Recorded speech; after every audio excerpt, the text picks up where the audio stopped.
The door of the sheepfold.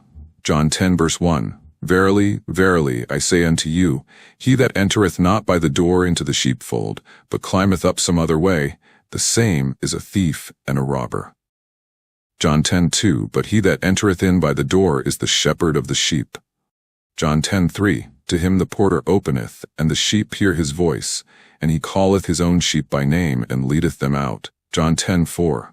And when he putteth forth his own sheep, he goeth before them, and the sheep follow him, for they know his voice. John 10 verse 5. And a stranger will they not follow, but will flee from him, for they know not the voice of strangers. John 10:6. This parable spake Jesus unto them, but they understood not what things they were which he spake unto them. John 10:7. Then said Jesus unto them again, Verily, verily, I say unto you, I am the door of the sheep. John 10:8. All that ever came before me are thieves and robbers, but the sheep did not hear them. John 10:9. I am the door. By me if any man enter in, he shall be saved, and shall go in and out, and find pasture. Commentary. In these verses, Jesus draws a hard line between legitimacy and theft. To those who are being pressured by people teaching a different way, perhaps through the heavy burden of law or outward rituals, this is your defense.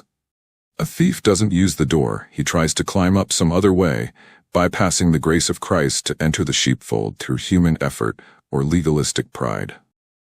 But the true shepherd doesn't sneak in. He is the only one the Father has authorized. Notice the intimacy of this relationship.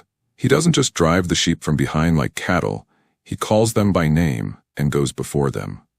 If you are his, you have a spiritual frequency tuned to his voice. When a stranger speaks, even if they use religious words, there is a discord in your spirit. You flee from them because you know the truth, and their voice doesn't carry the shepherd's tone. Jesus is the door. Entering through him brings safety and sustenance. While the thieves want to fence you in with ordinances, the shepherd leads you into the freedom of the open field. The good shepherd versus the hireling. John 10:10. The thief cometh not, but for to steal, and to kill, and to destroy. I am come that they might have life, and that they might have it more abundantly. John 10:11. I am the good shepherd. The good shepherd giveth his life for the sheep. John 10:12. But he that is an hireling, and not the shepherd, whose own the sheep are not, seeth the wolf coming, and leaveth the sheep, and fleeth. And the wolf catcheth them, and scattereth the sheep. John 10:13. The hireling fleeth, because he is an hireling, and careth not for the sheep. John 10:14. I am the good shepherd, and know my sheep, and am known of mine. John 10:15. As the Father knoweth me, even so know I the Father, and I lay down my life for the sheep. John 10:16. And other sheep I have, which are not of this fold, them also I must bring, and they shall hear my voice, and there shall be one fold, and one shepherd. John 10:17. Therefore doth my Father love me, because I lay down my life, that I might take it again. John 10:18. No man taketh it from me, but I lay it down of myself. I have power to lay it down, and I have power to take it again. This commandment have I received of my Father. Commentary. Jesus here exposes the hireling, the one who performs religious duties for a price, for a reputation, or out of a sense of legalistic obligation. The hireling has no skin in the game. When the wolf arrives, whether that wolf is false doctrine, social mockery, or spiritual trial, the hireling abandons the sheep to save himself. He doesn't care for the sheep, he cares for the system that validates him. Contrast this with the good shepherd. He doesn't just watch over the sheep, he owns them. His commitment is so absolute that he lays down his very life for them. This is the abundant life, a life defined by the quality of being known by God. In verse 16, Jesus signals the end of exclusive national religion and the beginning of a single, global body unified by his voice. This is the one fold where Jew and Gentile are brought together. Finally, he reminds us of his total authority. No man took his life, he gave it. He is the master of eternity who holds the power of life and death in his hands. The division and the bread of life. John 10:19. There was a division therefore again among the Jews for these sayings. John 10 verse 20. And many of them said, He hath a devil and is mad. Why hear ye him? John 10:21. Others said, These are not the words of him that hath a devil. Can a devil open the eyes of the blind? John 6:35. And Jesus said unto them, I am the bread of life.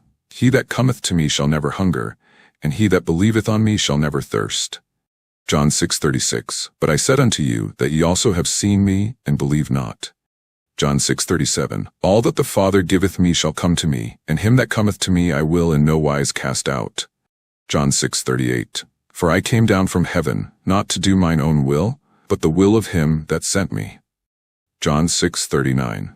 And this is the Father's will which hath sent me, that of all which he hath given me I should lose nothing, but should raise it up again at the last day. John 6:40.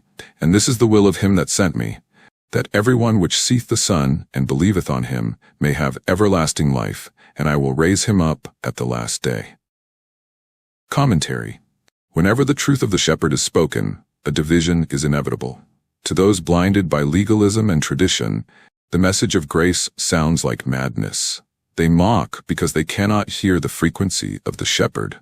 But those who have felt the touch of God know that these are not the words of a madman. Jesus is the bread of life. To believe in him is to find a satisfaction that the law could never provide. The ultimate comfort is this: all that the Father giveth me shall come to me. If you are hearing his voice today, it is because you were given to him by the Father. Christ's promise is absolute. He will in no wise cast out anyone who comes. The thief comes to destroy, but the shepherd came to keep. He is the architect who ensures that every lively stone is preserved until the final day. If you believe on him, you are holding an inheritance of everlasting life, and he will raise you up. Finale thought: the frequency of the kingdom. The journey reveals a transition from the cosmic to the personal. This kingdom isn't governed by the old way of touch not, taste not, handle not. It is governed by a Son who wrote his law directly upon your heart. The mockers may shout, and the hirelings may flee, but the sheep remain secure in the double grip of the Father and the Son. You are no longer a stranger to the promise, you are a joint heir to the throne. The anointing you have received from him abides in you, it is truth, it is no lie. And in that truth, you shall find your eternal rest.